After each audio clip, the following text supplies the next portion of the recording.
Sino yung nag-deliver kay BBM daw mga boss?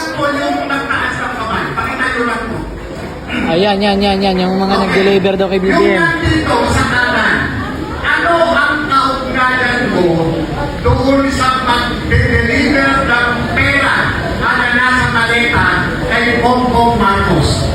Paano po kasi nung time na yun, May 2022. Kami po yung nagdala ng 5 maleta na large from Horizon Homes. Dinala po namin sa Delta Gate, Hakan sa Pasay City. Isinakay po namin sa Lexus na itim na plate number FFX8886. Sa kabilang abang namin ng Hilux na bulletproof din na black, plate number Eco Alpha Foxtrot 7121. At yun po yung dinala nila sa Jet 2B at sa kami po sa Ilocos.